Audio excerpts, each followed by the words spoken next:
اللي انا بعمله مع البنات في جلسات الهيلث كوتشنج عشان اخليهم يقدروا يحافظوا على روحهم المعنويه ويوصلوا لهدفهم في الجسم اللي هم عايزينه. متخانوش تاني. الحلقه دي انا هقول لك المنهج الاساسي اللي انا بشتغل بيه والمطلوب منك ورقه وقلم كده وتركزي معايا، عشان بجد لو التزمتي بالكلام اللي انا هقوله النهارده بعدها هتقدري تكملي لمده طويله. لكن اهم حاجه انك دايما تراجعي اهدافك دي علشان تفضلي موتيفيتد على طول. انا دكتور ايمان اشرف، صيدلانيه واخصائيه تغذيه علاجيه وهيلث كوتش، بساعد البنات ان هم يوصلوا للبودي شيب اللي هم عايزينه ويحسنوا بشرتهم وشعرهم من خلال الاكل. فتابعيني وهتستفيدي جدا، ويلا بينا نبدا الفيديو. الموديل اللي هشتغل عليه النهارده هو موديل جرو. موديل جرو ده عباره عن 4 حروف GROW. نبدأ على طول. أول حاجة الجي هي الجول أو الهدف بتاعك وتقدري تعرفيه ازاي. هنطبق النهاردة على مثال عملي، ليكن بنوتة اسمها سلمى وعايزة تتابع معايا. أول حاجة الهدف بتاعها. عشان أعرف الهدف في شوية أسئلة لازم تسأل. اول سؤال، الحاجه اللي انت عايزه تشتغلي عليها. سلمى دي مثلا هتقولي انا عايزه اشتغل على البودي شيب بتاعي، عايزه اظبط البودي شيب بتاعي وبشرتي مثلا بهتانه وشعري بيقع، عايزه احسن الحاجات دي بطريقه موفره جدا من خلال بس ان انا التزم بالدايت. تاني سؤال هبدا اساله لها هو ايه النتيجه اللي هتعود عليكي من الهدف ده، يعني انت عايزه تحققي الهدف ده ليه. لازم السؤال ده يكون واضح. فهي مثلا لما فكرت لقيت ان النتيجه ان انا هيكون شكلي احسن، صحتي هتكون احسن، اثق في نفسي اكتر، هلبس اللي انا عايزاه، كلها هتصب في شعوري الذاتي ان انا جميله.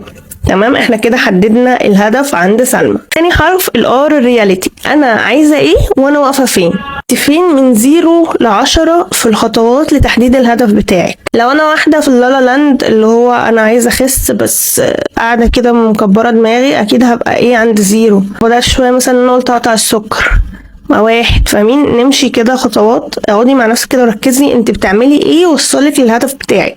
اسألي نفسك برضو اللي انت بتعمليه دلوقتي ده هيأثر على جميع جوانب حياتك قدام ازاي، مش على الهدف ده بس. يعني لو رجعنا لمثال سلمى مثلا، ان هي مثلا ما التزمتش بالخطة اللي هي حطاها او بالخطة اللي هي حطاها عشان توصل للهدف بتاعها، هي هتفضل ثقتها في نفسها مش عالية، في فرص كتير هتفوتها. عارفة ان الشكل مش كل حاجة، وعارفة ان الانسان في حاجات كتيرة تانية مهم تتاخد بيها، بس احنا كبني ادمين الشكل بيفرق معانا، يعني يأثر في شغل، يأثر في علاقة، يأثر في اي حاجة. فهي هتتأثر بالحاجات دي كلها. فهي لما هتيجي تقول اللي انت بتعمليه دلوقتي هيأثر على جوانب حياتك ازاي، هتلاقيه هيأثر. تالت مرحلة معانا عشان نوصل للهدف بتاعنا هي الاوبشنز اللي احنا بناخدها علشان خاطر نوصل للهدف ده.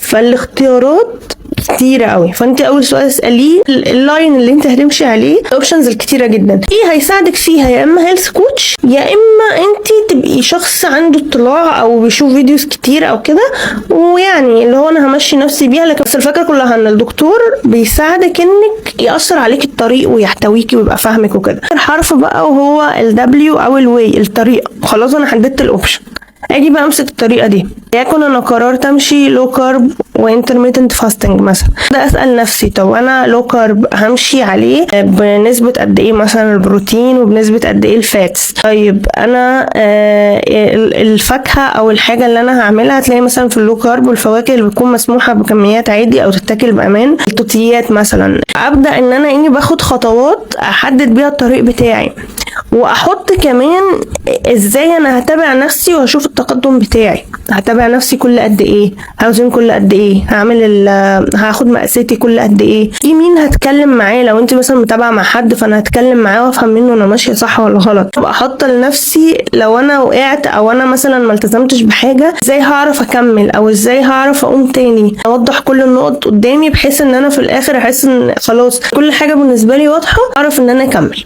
المهم في الاخر ان الخطوه دي ما بتتعملش مره وخلاص يا جماعه، لازم نفولو اب. لازم يعني انا الناس اللي بتتابع معايا بفولو اب معاها على طول. الاقي مثلا واحده نفسيتها مش قد كده او انا مش عارفه اكمل في الدايت، بقول لها لا طب تعالي نتكلم بحيث ان احنا نرجع حماسنا على طول. حلقه عجبتك اعملي لايك واعملي شير مع صحابك واعملي لي سبسكرايب، هتستفيدي جدا.